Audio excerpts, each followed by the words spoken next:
It's really interesting because obviously I kind of made my mark as a Black woman who was anti-BLM from the very beginning because I saw this. I saw this budding and people who sort of were taking this perspective that Black people became untouchable after the George Floyd. They're allowed to steal a flat screen TV from Target. You can't criticize that. And if you do, it's because you're a racist, not because you have some basic dignity. Candace Owens interviews Piers Morgan, touching on the absurdities of Black Lives Matter to the downfall of woke culture and even the future of free speech. For example, criticizing theft used to be common sense. Now it's considered racist. Since when did we lower the bar so much that criminal behavior gets excused as, in quote, justice? The media framed this as progress, but it is not. It is a free pass for chaos. And it's the same with the trans debate about trans athletes in women's sport. We may get to that, but I felt very strongly about that any attempt to challenge the accepted view that this is fair and rational to allow biological men to put their hands up, say they're women and compete in women's sport and hammer women into the ground, literally with their fists in boxing rings in the Olympics. The idea that if you do that, you are transphobic, that you have a hatred of trans people, I just find completely outrageous. And it's being used more and more by the woke left as a form of, as Elon calls it, a form of communism, really. This is communism at bay. I call it fascism. It's the same kind of thing in the sense of it's a group of militant people who are trying to shut down any dissent, trying to make everyone see the world through their narrow prism, be it communism or fascism. It's the same mindset. And we will destroy people who do not conform to what we have laid down is the new rule book for life. This is what Churchill fought the Nazis about: freedom and democracy and free speech. People lost their lives on battlefields so that we have the right to actually exercise our right to free speech. Because you look at the scale of Trump's win in the US election, and one of the reasons was cost of living, obviously, one was illegal immigration, but a third big plank of this was the basic destruction of the woke mind virus. They brought in a vaccine called Trump and Elon Musk, who basically, I know you won't like the analogy to a vaccine, but they vaccinated the woke mind virus in spectacular fashion. And a lot of young men in particular went, I'm just done with this. I'm sorry, I'm just done with this crap. It's not based on fact. I'm not going to be bullied anymore into going along with this nonsense. And if you dare to take on the establishment, then you can end up in very hot water very quickly. We were force-fed the idea that riots were peaceful, or excuse me, in quote, protests were peaceful. Inflation wasn't real, and speech was violence.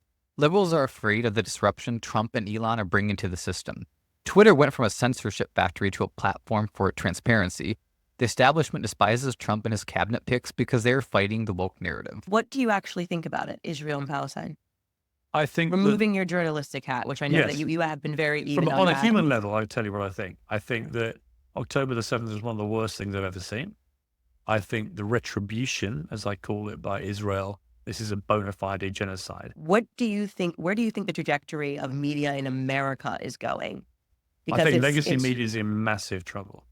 I mean, this $15 million payout by ABC to Trump for lying about him is a real turning point, right? Because Trump's win was so big and so across the board and such a repudiation of the legacy media. He's chosen his cabinet in record time.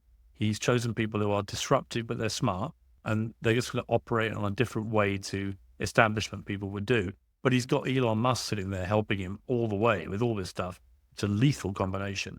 Trump's instincts and Elon's ability and instincts to operate at a very elite level. So do you think, just to push back on the Elon Musk thing, I'm not even pushing back, I just find myself puzzled about it.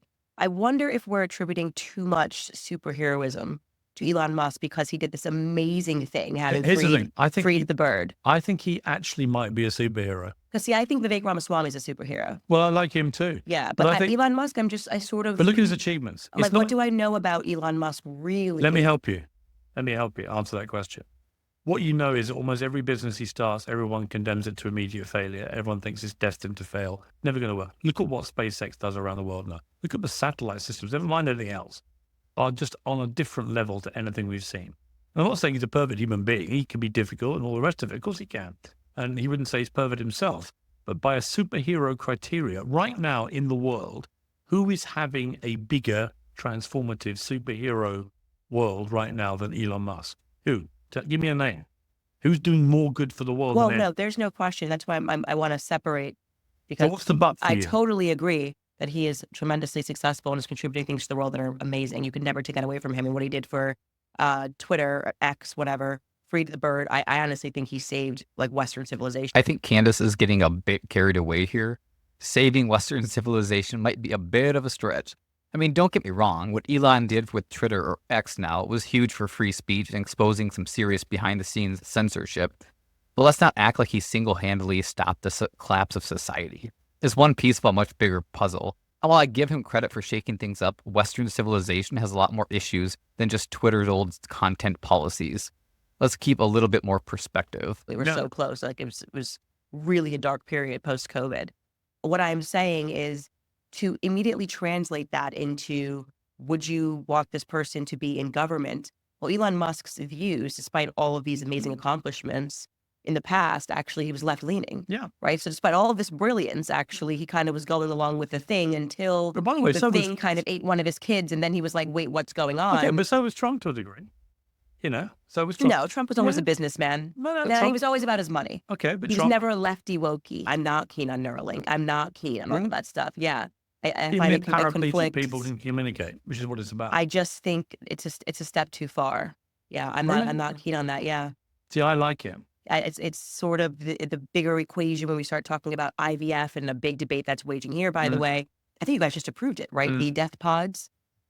I just have I and understand. I'd like to hear more about that. I- So it's I- not really a judgment against him. It's just more Yes. like, okay, now that you're in government, actually, I really would like to pierce and understand more about what you believe. And crucially, because he's not in government. Right. So he's slightly detached. What I do Yes. think is if I would put money on anyone to slash unnecessary bureaucracy and spending in the federal government, it would be Elon Musk. Yeah. I wish he'd come here and do it here. Yeah, I'm I very wish- pleased about him and Vivek I mean, doing I it. have one question. If we put Elon Musk in charge of the National Health Service here, what would happen? It'd be great. I can absolutely guarantee he'd turn it around. The guy is a genius. So I think he is a superhero.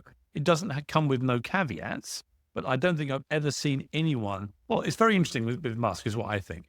You very rarely see that level of elite brain power that mixes with a love of being a celebrity, which he clearly does, and limelight. I think spiritually, maybe I just have some questions there, which gets me into your beliefs. You're Catholic. I am. I just found this out today. I'm a Catholic. I was actually given spiritual guidance by Catholic nuns when I was 11 and 12. What would you say is your biggest concern, biggest fear? Like explicitly, what is your biggest fear about the direction of the world right now? A lot of that's driven by my kids. So when you have kids, you see how they operate. You see how they read, what they consume, what they watch. I'd switched to YouTube because I could see none of them watch TV and none of them buy newspapers. So I thought, whoa, hang on. And they're all like in their 20s. And also I think we have to attack head on the other aspects of the woke mind virus, which is so destructive. The participation prize culture, where little Johnny comes last in a race at school and gets given a prize. How does that prepare little Johnny for the real world? Not at all. Because if you come last at work, let me tell you, you get fired if you do it often enough. You don't get a prize. Your prize is you get given a cab home if you're lucky, and that's it. But it's just like this constant celebration of failure or weakness. Mediocrity. And also this thing about, you mustn't push people to try and achieve their best because it's bad for their mental health. No, what's bad for their mental health is not being able to deal with the real world. So push people to be physically and mentally strong as they can to deal with the reality. That's how winning is done. We've lost that as a society. So I'm not saying you're perfect, and you wouldn't say I am, but I don't see the characterization of you that I read about. Yeah. You have your moments, I have mine. And I had a hilarious conversation with Trump the other day where he said, Piers, you're a good guy. He said, you have your bad moments. And I went, well, don't we all, Mr. President? Cancel culture is officially over. I think it is. It's been canceled. It's been canceled, which is amazing. This conversation was a wake-up call. Candace and Piers tackled some of the more pressing issues, from the moral decay of society to the fight against censorship. What stood out to you? Are we finally seeing the end of woke culture, or is it just taking on a new form? Thanks for watching. If you enjoyed this, make sure to like, comment, and subscribe for more bold, unapologetic content.